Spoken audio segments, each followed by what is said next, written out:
नमस्कार दोस्तों, आधुनिक भारत की इस वीडियो श्रृंखला में आपका स्वागत है। जैसा कि मैं आपको पता है कि यहाँ पर आधुनिक भारत का इतिहास घटनाचक्र पूर्वावलोकन सीरीज डिस्कस कर रहा हूँ। कल मैं किसी कारणवश आपको वीडियो नहीं प्रोवाइड कर पाया, इसलिए मैं माफ़ी चाहता हूँ।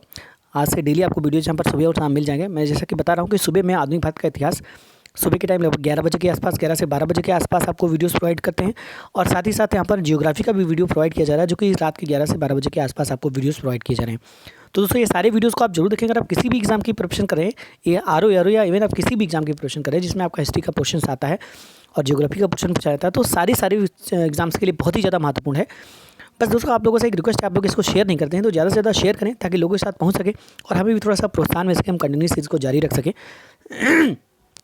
तो दोस्तों, आज का जो हमारा टॉपिक चला था सामाजिक एवं धार्मिक सुधार आंदोलन, इसका मैं फर्स्ट पर आप लोगों को अपलोड कर चुका हूं, जिसमें 50 क्वेश्चन के आसपास मैंने डिस्कस किए थे।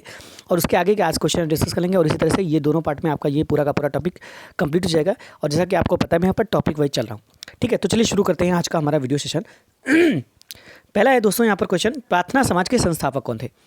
तो दोस्तों, जो प्रार्थना समाज के संस्थापक थे ये थे Atmaram Pandurang. Option number A आपका यहाँ पर सही हो जाता है। ठीक है, प्रार्थना समाज के संस्थापक कौन थे? आत्माराम पांडुरंग।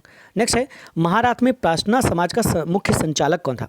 तो महाराष्ट्र में प्रार्थना समाज के जो मुख्य संचालक थे वो थे M G. Ranade. Option number B आपका सही आंसर हो जाता है। नेक्स्ट क्वेश्चन है, देव समाज का संस्थापक निम्न में से कौन था? तो देव समाज के अगर संस्थापक की बात करते हैं तो ये आपका आंसर हो जाएगा option number C, Shiv Narayan Agnihotri. ठीक है, देख लेते हैं इसके बारे में अगर व्याख्या है। देव समाज की जो स्थापना है ये 1887 में हुई थी। तो कब हुई थी इसकी स्थापना? 1887 ईस्वी में शिव नारायण अग्निहोत्री ने लाहौर में की थी। ये ब्रह्म समाज के पूर्व अनुयायी थे। इस समाज के उपदेशों को देव शास्त्र नामक एक पुस्तक में संकलित किया गया है और इसमें प्रभु की सत्ता, आत्मा की अमरता, गुरु की महत्ता और सत्कार्यों की आवश्यकता पर बल दिया गया है। 1913 ईस्वी में शिव नारायण अग्निहोत्री द्वारा अपने द्वितीय पुत्र देवानंद को आध्यात्मिक उत्तराधिकारी नियुक्त करने के बाद इस आंदोलन की सार्वजनिक लोकप्रियता समाप्त हो गई थी। अगला देखते हैं नेक्स्ट क्वेश्चन, किसने 1873 में सत्यशोधक समाज की स्थापना की थी? तो ये की थी ज्योतिबा फुल्ले ने। ऑप्शन नंबर बी आपका सही आंसर यहाँ पर हो जाता है। 1873 ईस्वी में, कब की बात की जा रही है? 1873 यानी कि 1873 में सत्यशोधक समाज की जो स्थापना है ये ज्योतिबा फुल्ले ने की थी। इनका जो जन्म है ये 1827 ईस्वी में एक माली के घर हुआ था। इन्होंने शक्तिशाली गैर ब्राह्मण आंदोलन का संचालन किया था। इन्होंने अपनी पुस्तक गुलामगिरी, जो कि 1872 ईस्वी में लिखी थी, एवं अपने संगठन सत्यशोधक समाज के द्वारा पाखंडी ब्राह्मणों एवं उनके अवसरवादी धर्म ग्रंथों से निम्न जातियों की रक्षा की आवश्यकता पर बल दिया था। अगला क्वेश्चन देखते हैं, सत्यशोधक समाज की स्थापना किसने की थी? तो ये मैं आपको बता चुका हूँ, ज्योतिबा फुल्ले ने की थी। ऑप्शन नंबर आपका यहाँ पर सी सही आंसर हो जाता है। नेक्स्ट है, गुलामगिरी का लेखक कौन था? तो मैंने अभी आपको बताया ज्योतिबा फुल्ले ने गुलामगिरी की रचना की थी। अगला क्वेश्चन है, सत्यशोधक समाज आंदोलन चलाया था, किसने चलाया था? तो ये ज्योतिबा राव फुल्ले ने चलाया था। ऑप्शन नंबर सी आपका सही आंसर हो जाता है। अगला है, महात्मा ज्योतिबा फुल्ले द्वारा किस संगठन की स्थापना की गई थी? तो सत्यशोधक समाज की स्थापना की गई थी।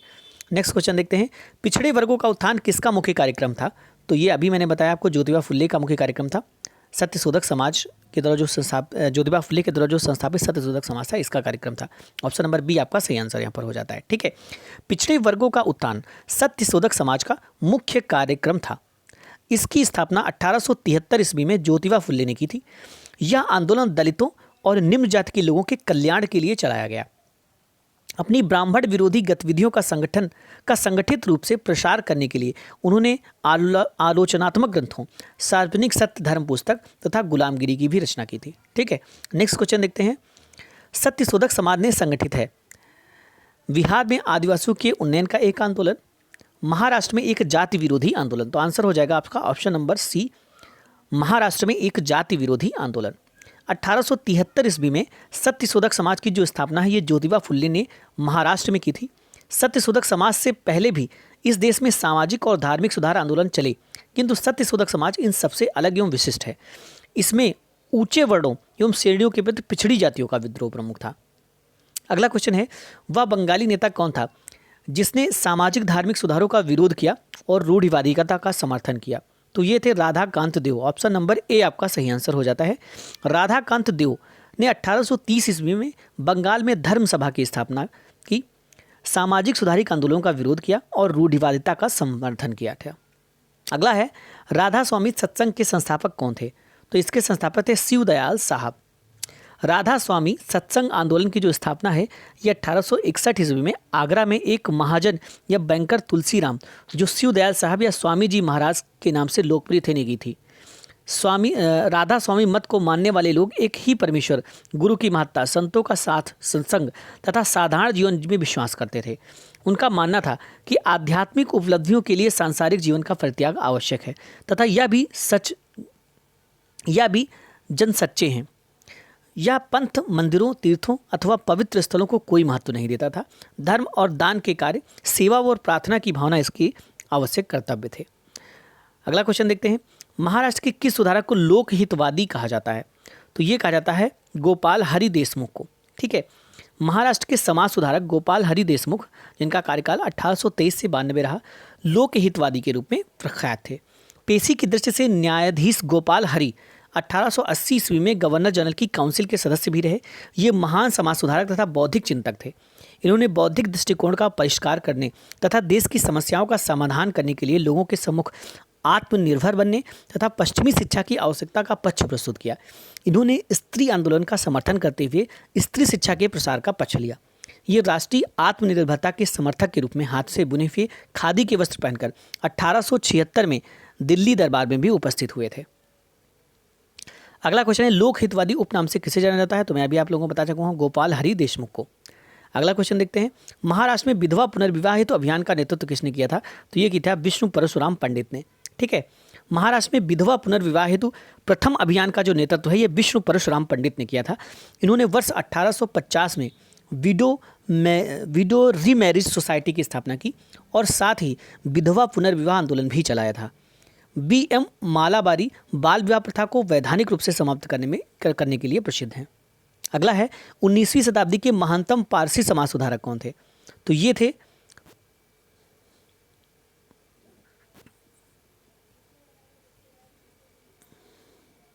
एक मिनट दोस्तों, थोड़ा सा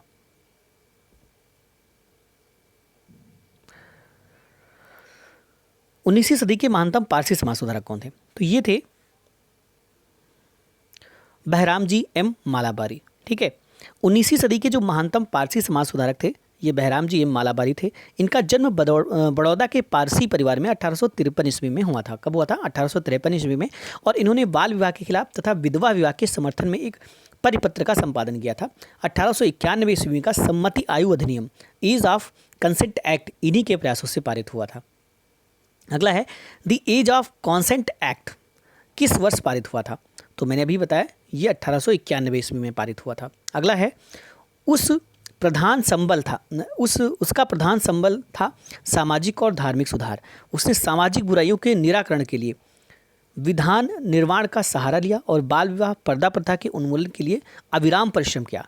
सामाजिक समस्याओं पर राष्ट्रीय स्तर पर विचार विमर्श को प्रोत्साहित करने हेतु उसने भारतीय राष्ट्रीय सामाजिक सम्मेलन का उद्घाटन किया, जिसके अधिवेशन बहुत वर्षों तक भारतीय राष्ट्रीय कांग्रेस के साथ साथ होते रहे। इस उद्धरण से संकेतित व्यक्ति कौन से हैं? तो आंसर आपका यहाँ पर हो जाएगा महादेव गोविंद रनाडे। देखिए बता दूं, भारतीय राष्ट्रीय सम्मेलन सामाजिक सम्मेलन की स्थापना जो है ये 1887 ईस्वी में MG रनाडे एवं रघुनाथ राव द्वारा की गई थी। इस सम्मेलन का प्रमुख उद्देश्य बहुविवाह, बाल विवाह एवं कुलीनवाद जैसी कुप्रथाओं का समापन करना था। इस सम्मेलन का अधिवेशन कई वर्षों तक भारतीय राष्ट्रीय कांग्रेस के साथ साथ होता रहा। अगला क्वेश्चन है, भारतीय स्वतंत्रता आंदोलन के समय राष्ट्रीय सामाजिक सम्मेलन नेशनल सोशल कॉन्फ्रेंस का गठन किया गया था। इसके गठन के लिए उत्तरदायी कारण था। तो इसके गठन के लिए कौन सा कारण उत्तरदायी था? तो इसका आंसर हो जाएगा ऑप्शन नंबर बी, भारतीय राष्ट्रीय कांग्रेस अपने कार्यक्रम में सामाजिक सुधारों को नहीं रखना चाहती थी, इसीलिए प्रस्तुत उद्देश्य के लिए उसने अलग से संगठन बनने का सुझाव दिया था। अगला क्वेश्चन देखते हैं, निम्न कथनों पर विचार कीजिए। आर्य समाज की स्थापना 1835 में हुई थी। लाला लाजपत राय ने आर्य समाज के उस आग्रह का विरोध किया था जो उसके अपने समाज सुधार कार्यक्रमों के समर्थन में वेदों को आप्त प्रमाण मानने को लेकर था। केशव चंद्र सेन के नेतृत्व में ब्रह्म समाज ने नारी शिक्षा के आंदोलन चलाया था। विनोबा भावे ने शरणार्थियों को काम करने के लिए सर्वोदय समाज की स्थापना की थी। तो इसमें कौन सा सही होगा? तो आंसर नंबर डी आपका सही आंसर हो जाएगा। ठीक है, देखिए आर्य समाज की जो स्थापना है ये 1835 ईस्वी में नहीं हुई थी, बल्कि 7 अप्रैल 1875 में बम्बई में स्वामी दयानंद सरस्वती ने की थी। लाला लाजपत राय ने वेदों को आप्त प्रमाण मानने का विरोध नहीं किया था। केशव चंद्र सेन के नेतृत्व में ब्रह्म समाज ने नारी शिक्षा के लिए आंदोलन चलाया था। विनोबा भावे ने भारतीयों के जीवन स्तर को उठाने तथा गांधी जी के सिद्धांतों के प्रसार के लिए सर्वोदय समाज की स्थापना की थी। उन्होंने इस समाज के माध्यम से पाकिस्तान से भारत आए शरणार्थियों के लिए भी कार्य किया था। अतः यहाँ पर विकल्प 3 और 4 सही हो जाता है। नेक्स्ट क्वेश्चन है, 1856 में निम्नलिखित कानून पारित हुआ: धार्मिक असुविधा कानून, सती निषेध रेगुलेशन, हिंदू विधवा पुनर्विवाह कानून, राज्य हड़पने का सिद्धांत। तो यहाँ पर कौन सा चालू हुआ? तो आंसर हो जाएगा option number B, first and third. ठीक है, देख लेते हैं इसका व्याख्या। 1856 में धार्मिक अक्षमता कानून, रिलीजियस डिसेबिलिटीज एक्ट द्वारा हिंदुत्व से धर्मांतरित व्यक्तियों के नागरिक अधिकारों की रक्षा का प्रावधान किया गया। 1856 के हिंदू विधवा पुनर्विवाह कानून, हिंदू विडो रिमैरिज एक्ट द्वारा विधवाओं के पुनर्विवाह को कानून संगत बनाया गया। विधवा पुनर्विवाह की स्थिति में सुधार लाने के लिए ईश्वर चंद्र विद्यासागर ने अथक प्रयत्न किया। 1855 ईस्वी में उन्होंने ब्रिटिश सरकार से विधवा पुनर्विवाह पर कानून बनाने के लिए अनुरोध किया। विधवाओं के कल्याण से जुड़े अन्य नेता थे पश्चिमी भारत में विश्व शास्त्री और डी.के. कर्वे। 1899 ईस्वी में डी.के. कर्वे ने पूना में विधवा आश्रम की स्थापना की थी तथा 1916 में बंबई में प्रथम महिला विश्वविद्यालय की स्थापना की। सती निषेध रेगुलेशन लॉर्ड विलियम बेंटिक के समय 1829 में बनाया गया था, जबकि डलहौजी का जो राज्य हड़पने का सिद्धांत था ये 1848 में ही प्रस्तुत किया गया था। अगला क्वेश्चन है, पश्चिमी भारत के डी.के. कर्वे का नाम निम्नलिखित में से किस संदर्भ में आता है? तो इसका आंसर सी और डी दोनों सही हो जाएगा, स्त्री शिक्षा और विधवा पुनर्विवाह। ठीक है, डी.के. कर्वे प्रसिद्ध समाज सुधारक थे। इन्होंने विधवा विवाह एवं महिला शिक्षा के क्षेत्र में महत्वपूर्ण योगदान दिए। इन्होंने रनाडे के साथ विधवा पुनर्विवाह आंदोलन का संचालन किया और विधवाओं को शिक्षा देने के लिए विधवा आश्रम संघ की स्थापना की। इस आश्रम का उद्देश्य विधवाओं को शिक्षिकाओं, परिचारिकाओं अथवा दायिकों के रूप में प्रशिक्षित करके आत्मनिर्भर बनाना था। धोंदो केशव कर्वे विधवा पुनर्विवाह संघ के सचिव थे। इन्होंने वर्ष 1916 में बंबई में प्रथम महिला विश्वविद्यालय की स्थापना की थी। अगला है, निम्नलिखित में से किसने प्रमुख रूप से विधवा पुनर्विवाह के लिए संघर्ष किया और उसे कानूनी रूप में वैध बनाने में सफलता प्राप्त की? तो ये थे हमारे ईश्वर चंद्र विद्यासागर। कलकत्ता के संस्कृत कॉलेज के आचार्य ईश्वर चंद्र विद्यासागर ने विधवा पुनर्विवाह के लिए अथक संघर्ष किया। इन्होंने यह प्रमाणित करने का प्रयास किया कि वेदों में विधवा विवाह को मान्यता दी गई है। इनके प्रयासों के फलस्वरूप 26 जुलाई 1856 में हिंदू विधवा पुनर्विवाह अधिनियम पारित हुआ था। अगला क्वेश्चन है, इनमें से कौन सा कथन सही नहीं है? सन 1829 में विलियम बेंटिक ने सती प्रथा को कानून द्वारा अपराध घोषित कर दिया। 1856 में सरकार ने कानून बनाया जिसके अनुसार हिंदू विधवाएं पुनर्विवाह कर सकती थी। सन 1875 में स्वामीनारायण दयाल सरस्वती द्वारा आर्य समाज की स्थापना की गई। राजा राम मोहन राय सती प्रथा के समर्थक थे। तो ये तो बिल्कुल गलत हो जाता है। यहाँ पर इसमें पूछा गया कि कौन कथन सही नहीं है, तो यही गलत हो जाएगा कि राजा राम मोहन राय सती प्रथा के समर्थक थे, जबकि ये समर्थक नहीं थे।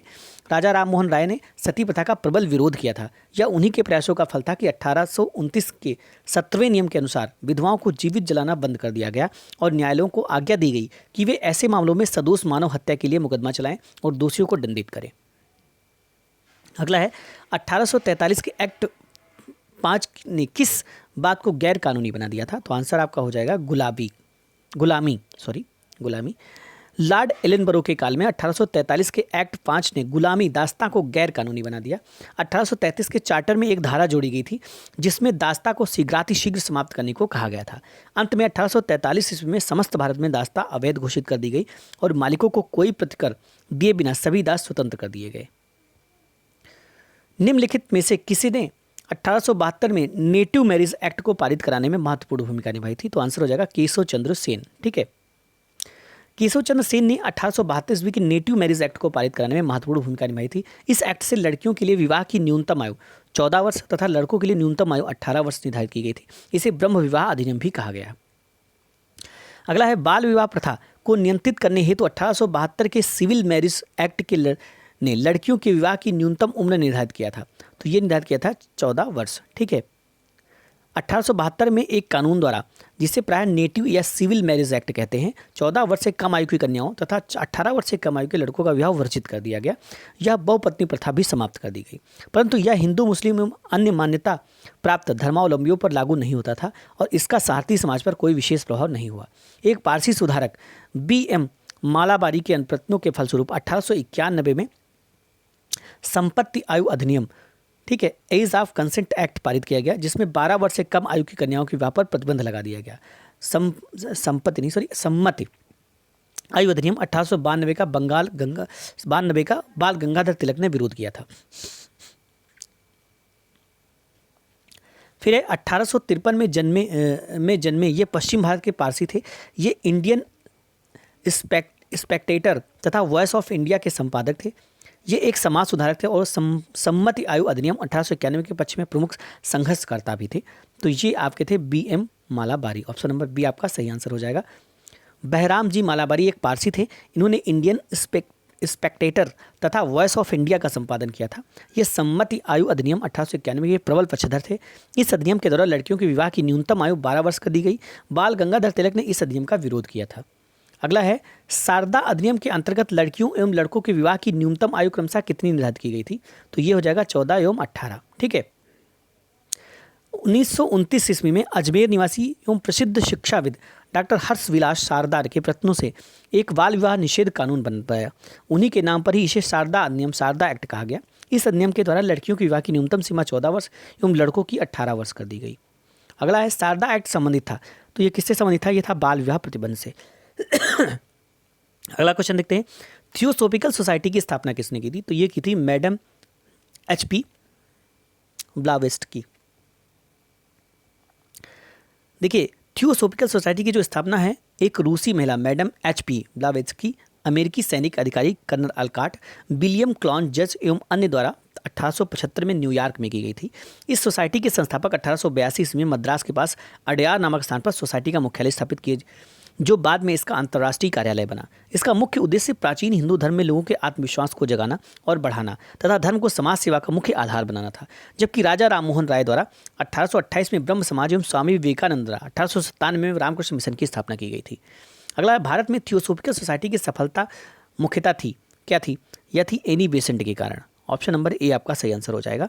1879 में कर्नल अल्काट एवं मैडम ब्लावेत्स्की भारत आए तथा मद्रास में अडयार के पास थियोसोफिकल सोसाइटी के मुख्यालय की स्थापना की। 1889 में श्रीमती एनी बेसेंट इस सोसाइटी की सदस्य बनी तथा 1893 में भारत आकर उन्होंने सोसाइटी के लिए सर्वाधिक सक्रिय भूमिका निभाई। श्रीमती एनी बेसेंट ने प्राचीन हिंदू धर्म को विश्व का अत्यधिक गूढ़ एवं आध्यात्मिक धर्म माना। थियोसोफी या ब्रह्म विद्या हिंदू धर्म के आध्यात्मिक दर्शन और कर्म सिद्धांत तथा आत्मा के पुनर्जन्म के सिद्धांत का समर्थन करती थी। इसी कारण एनी बेसेंट भारतीय लोगों को से जोड़ सकी, जो इसकी सफलता का मुख्य कारण था। नेक्स्ट देख लेते हैं। निम्नलिखित युग्मों को सही सुमेलित करना है। राजा राममोहन राय ने, स्वामी दयानंद सरस्वती, स्वामी विवेकानंद, महादेव गोविंद रानडे। तो देखिए दोस्तों, यहाँ पर कौन सा सही हो जाएगा? तो राजा राममोहन राय, दयानंद सरस्वती, दयानंद सरस्वती ने आर्य समाज की स्थापना की थी। सुमिलित नहीं है, अच्छा बताना है। राजा राममोहन राय ब्रह्म समाज सही है। स्वामी दयानंद सरस्वती आर्य समाज, स्वामी विवेकानंद रामकृष्ण मिशन, महादेव गोविंद रानडे आपका थियोसोफिकल सोसाइटी, ये गलत हो जाता है। बाकी सारे सही है, नहीं। ऑप्शन नंबर डी सही आंसर हो जाता है। राजा राममोहन राय ने ब्रह्म समाज की स्थापना की थी। स्वामी दयानंद सरस्वती ने आर्य समाज की थी तथा स्वामी विवेकानंद ने रामकृष्ण मिशन की थी। महादेव गोविंद रानडे ने थियोसोफिकल सोसाइटी नहीं बल्कि प्रार्थना समाज, संस्थापक आत्माराम पांडुरंग से जुड़े थे। थियोसोफिकल सोसाइटी एनी बेसेंट से संबंधित थी। अगला है सूची 1 को सूची 2 से सम्मिलित करना है यहाँ पर। तो प्रार्थना समाज के संस्थापक कौन थे? ब्रह्म समाज के संस्थापक राजा राममोहन राय थे। आर्य समाज के संस्थापक दयानंद सरस्वती, ठीक है। और रामकृष्ण मिशन विवेकानंद, और फिर यहाँ पर प्रार्थना समाज, तो प्रार्थना समाज के संस्थापक रानडे, ठीक है। यानी कि ऑप्शन नंबर यहाँ पर सही हो जाएगा डी, ठीक है।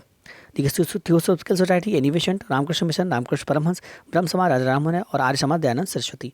इसमें सुमिलित नहीं है, ये बताना है आपका। तो इस वाले में डी सही हो जाएगा। देखिए यहाँ पर 1 का दा सही है, यानी कि प्रार्थना समाज, प्रार्थना समाज की जो स्थापना है ये रानडे ने की थी, ठीक है। ब्रह्म समाज की स्थापना राजा राममोहन राय ने, आर्य समाज स्वामी दयानंद सरस्वती और रामकृष्ण मिशन विवेकानंद, ठीक है।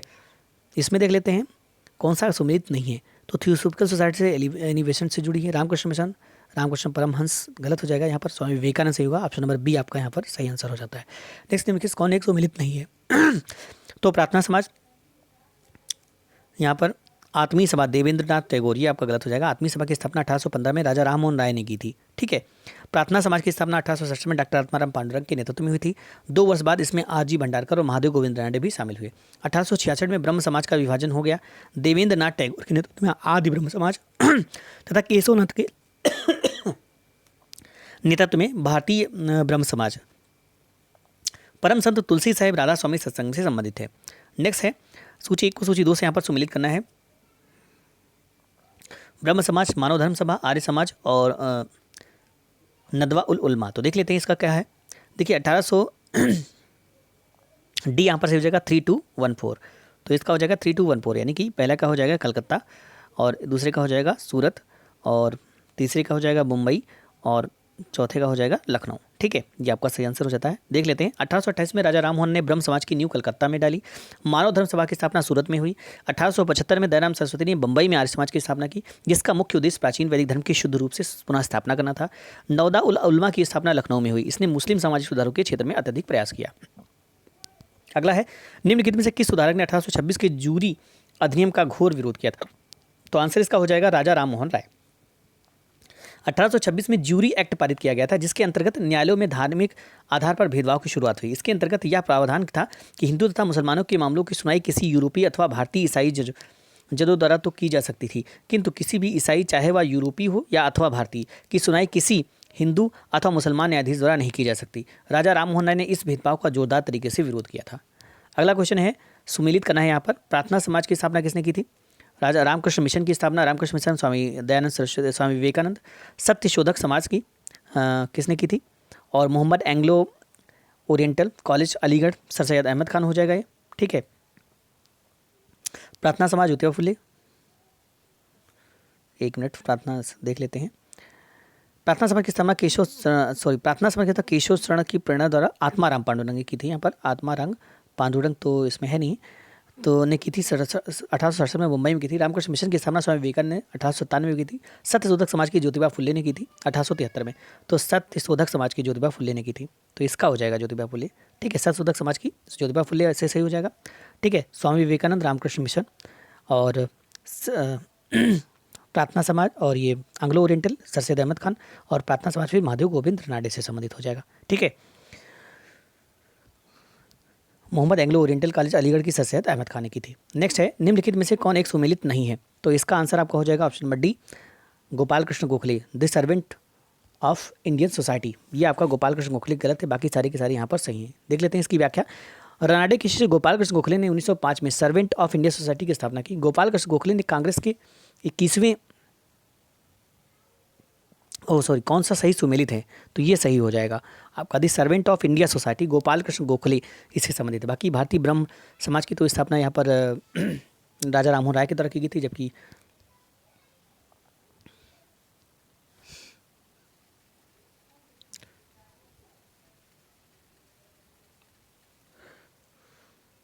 देख लेते हैं इसकी व्याख्या। रानडे के शिष्य गोपाल कृष्ण गोखले ने 1905 में सर्वेंट ऑफ इंडिया सोसाइटी की स्थापना की। गोपाल कृष्ण गोखले ने कांग्रेस के 21वें अधिनियम जो 1905 में बनारस में हुआ था की अध्यक्षता की थी। गोखले महात्मा गांधी के राजनीतिक गुरु थे। राजा राम मोहन राय के विचारों के प्रयास के लिए देवेंद्र टैगोर ने 1839 में तत्वबोधिनी सभा की स्थापना की। 1865 के बाद केशवचंद्र सेन मौलिक ब्रह्म समाज से अलग हो गए और समाज की एक नई शाखा का गठन किया, जिसे उन्होंने भारतीय ब्रह्म समाज के नाम से पुकारा। सत्य समाज के संस्थापक ज्योतिबा फुले थे और जिन्होंने गुलाबगिरी नामक पुस्तक भी लिखी थी। तो यहाँ पर वही चीज़ भारतीय ब्रह्म समाज की बात की जा रही है। तो भारतीय ब्रह्म समाज के संस्थापक राजा राम मोहन राय नहीं थे, सिर्फ वो ब्रह्म समाज के संस्थापक थे, ठीक है। भारतीय ब्रह्म समाज और आदि ब्रह्म समाज में डिवाइड हो गया था ब्रह्म समाज। तो यहाँ पर भारतीय ब्रह्म समाज के संस्थापक राजा राम मोहन नहीं थे और बाकी यहाँ पर सारे के सारे गलत हैं। सिर्फ यदि servant of India society Gopal Krishna Gokhale सही होगा, ठीक है। अगला क्वेश्चन देखते हैं। MC सीतलवाड़, BN राव तथा अल्लाद कृष्ण स्वामी अय्यर प्रख्यात सदस्य थे, किसके थे। तो आंसर हो जाएगा सर्वेंट ऑफ इंडिया सोसाइटी के, ठीक है। देखिए 1905 में पूना में गोपाल कृष्ण गोखले ने भारतीय सेवक मंडल की स्थापना की, जिसका उद्देश्य भारत सेवा के लिए प्रचारक तैयार करना था और संवैधानिक ढंगों से भारतीय जनता के सच्चे हितों को प्रोत्साहन देना था। इस मंडल ने V Srinivas Shastri, GK Deodhar, NM Joshi, Pandit Hridaynath Kunzru जैसे महान समाज सेवक पैदा किए। MC सीतलवाड़, BN राव तथा अल्लाद कृष्ण स्वामी अय्यर इसके प्रख्यात सदस्य थे। नेक्स्ट है गोपाल कृष्ण गोखले ने किस वर्ष में Bharat Sevak Mandal servant of India society की स्थापना की थी? तो 1905 में की थी। ऑप्शन नंबर आपका डी सही आंसर हो जाता है। नेक्स्ट क्वेश्चन है सर्वेंट ऑफ इंडिया सोसाइटी की स्थापना की थी, तो ये आपका हो जाएगा Gopal Krishna Gokhale. Option number B आपका सही आंसर हो जाएगा। नेक्स्ट है सर्वेंट ऑफ इंडिया सोसाइटी की स्थापना किसने की थी? तो इसका भी सही आंसर वही Gopal Krishna Gokhale. Option number D सही आंसर हो जाता है। नेक्स्ट है सर्वेंट ऑफ इंडिया सोसाइटी के संस्थापक कौन थे? तो यहाँ पर फिर से वही जाएगा G K Gokhale. Option number C आपका सही आंसर हो जाता है। बहुजन समाज का संस्थापक कौन था? तो इसके जो संस्थापक थे ये थे मुकुंदराव पाटिल। ठीक है, देख लेते हैं। वर्ष 1910 के उपरांत ज्योतिबा फुले के विचारों से प्रेरित होकर मुकुंदराव पाटिल एवं शंकरराव जाधव ने एक ब्राह्मण विरोधी एवं प्रबल कांग्रेस विरोधी बहुजन समाज की स्थापना की। यह आंदोलन बाद में उस समय सामाजिक एवं राजनीतिक रूप में विघटनकारी और ब्रिटिश सरकार का समर्थक हो गया, जब कोल्हापुर के साहू महाराज ने अपने दरबार में ब्राह्मण दरबारियों के साथ विवादों एवं झगड़ों के कारण इस आंदोलन को संरक्षण दिया था। नेक्स्ट है किसके द्वारा मंदिरों में प्रवेश के अधिकार की मांग की प्रस्तुत के कारण 1899 में तिरुनेलवेली में भयंकर दंगे हुए थे? तो आंसर हो जाएगा नाडार। ऑप्शन नंबर बी आपका सही आंसर हो जाता है। नाडारों द्वारा मंदिर में प्रवेश के अधिकार की मांग की प्रस्तुति के कारण 1899 में तिरुनेलवेली में भयंकर दंगे हुए थे।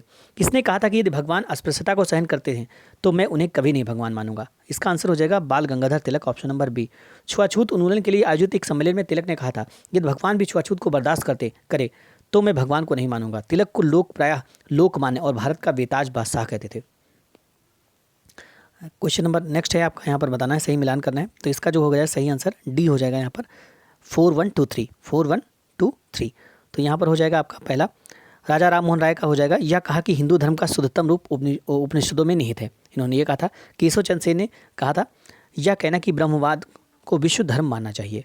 नेक्स्ट है दयानंद सरस्वती वेदों में संस्थापित धर्म से की धर्म हिंदू धर्म की पहचान वेदों में संस्थापित धर्म से की। ठीक है, और चौथा रामकृष्ण परमहंस हो जाएगा। इस पर जो दिया कि ईश्वर तक पहुंचने के लिए कई मार्ग हो सकते हैं। ठीक है, तो ये आपका यहाँ पर सही हो जाएगा। देखिए ब्रह्म समाज के संस्थापक राजा राम मोहन राय उस समय हिंदू धर्म के रक्षक के रूप में सामने आए जब पाश्चात्य शिक्षा से प्रभावित होकर तरुण बंगाली ईसाई धर्म की ओर आकर्षित हो रहे थे। उन्होंने हिंदू धर्म के सिद्धांतों की पुनर्व्याख्या की और अपने सुधारों के लिए उपनिषदों से पर्याप्त मात्रा में आधार खोज निकाली। स्वामी दयानंद सरस्वती शुद्ध वैदिक परंपरा में विश्वास रखते थे। उन्होंने वेदों की ओर लौटो का नारा दिया। केशव चंद्र ने ब्रह्मवाद को विश्व धर्म मानने का आह्वान किया। रामकृष्ण परमहंस ने इस बात पर जोर दिया कि ईश्वर तक पहुंचने के कई मार्ग हो सकते हैं।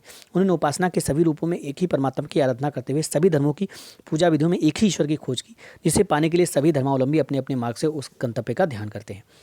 निम्नलिखित में से कौन सा सुमिलित नहीं है? ऑप्शन नंबर सी हो जाएगा आपका राजा राम मोहन आदि ब्रह्म समाज। ये आपका सही सुमिलित नहीं है। ठीक है, राजा राम मोहन ने 1828 में ब्रह्म समाज की स्थापना की थी। बाद में देवेंद्रनाथ टैगोर को तहत यह आदि ब्रह्म समाज कहलाया।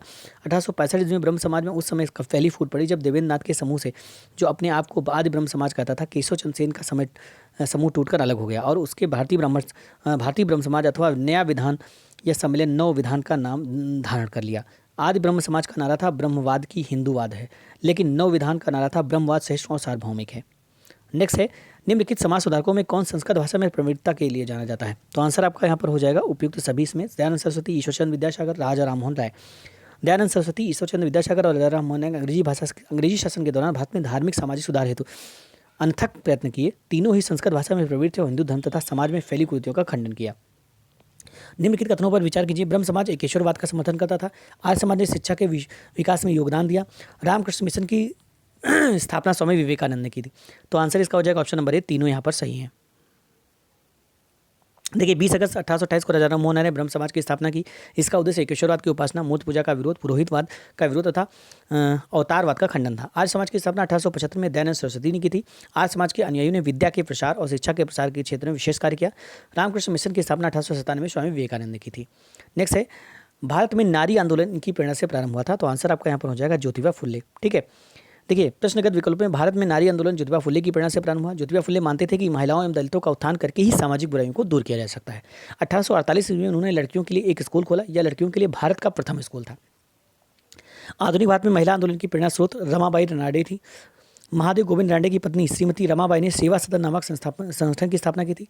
यदि विकल्प एक में रमाबाई नाम होता तो यह उत्तर सही होता। यही कारण है कि बिहार लोक सेवा आयोग ने किसी भी विकल्प को सही उत्तर नहीं माना और तारांकित किया है।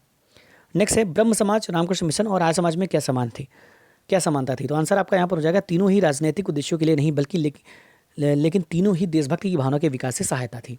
ठीक है, नेक्स्ट है देख लेते हैं। ब्रह्म समाज, रामकृष्ण मिशन और आर्य समाज तीनों ही संगठन समाज सुधार, शिक्षा के विकास और देशभक्ति की भावना के विकास में सहायक सिद्ध हुए। ये तीनों ही संगठन राजनीतिक उद्देश्यों के लिए नहीं बने थे बल्कि इनका उद्देश्य भारत में सामाजिक, धार्मिक, सांस्कृतिक सुधार करना था। इन तीनों ने ही देशवासियों को जागृत कर देशभक्ति की भावना के विकास में सहायता प्रदान की। इनमें से कौन सा कथन सही नहीं है ये आपको बताना है। तो आंसर आपका हो जाएगा option number D, Mahatma Gandhi का जन्म गांधीनगर में हुआ था। ये गलत है। महात्मा गांधी का जन्म 2 अक्टूबर 1869 को पोरबंदर गुजरात में हुआ था। अतः यहाँ पर कथन दी गलत है। 1907 में कर्नल अलकाट की मृत्यु के बाद एनी बेसेंट थियोसॉफिकल सोसाइटी की स्थापना अध्यक्ष बनी थी। 1882 में वह इस सोसाइटी के संपर्क में आई तथा 1888 में वह इसमें औपचारिक रूप से सम्मिलित हो गई थी। मद्रास हाईडार ने थियोसॉफिकल सोसाइटी का अंतर्राष्ट्रीय मुख्यालय स्थापित किया था। 1875 में स्वामी दयानंद सरस्वती ने बम्बई में आर्य समाज की स्थापना की थी। दारुल उलूम की स्थापना किसने की थी? तो ये की थी स्थापना मौलाना हुसैन अहमद ने। ठीक है। दारुल उलूम देवबंद के संस्थापक सदस्यों में मौलाना हुसैन अहमद भी थे। दारुल उलूम देवबंद की स्थापना 1866 में हुई थी। नेक्स्ट है, देवबंद आंदोलन यूपी संयुक्त प्रांत में किस वर्ष में आरंभ हुआ था? तो आंसर इसका हो जाएगा ऑप्शन नंबर डी, 1866। देवबंद आंदोलन की शुरुआत मौलाना हुसैन अहमद एवं अन्य लोगों द्वारा 1866 में देवबंद यूपी संयुक्त प्रांत में दारुल उलूम की स्थापना के साथ हुई थी। अगला है 1924 का बंगाल का तारकेश्वर आंदोलन निम्न में किसके विरुद्ध था?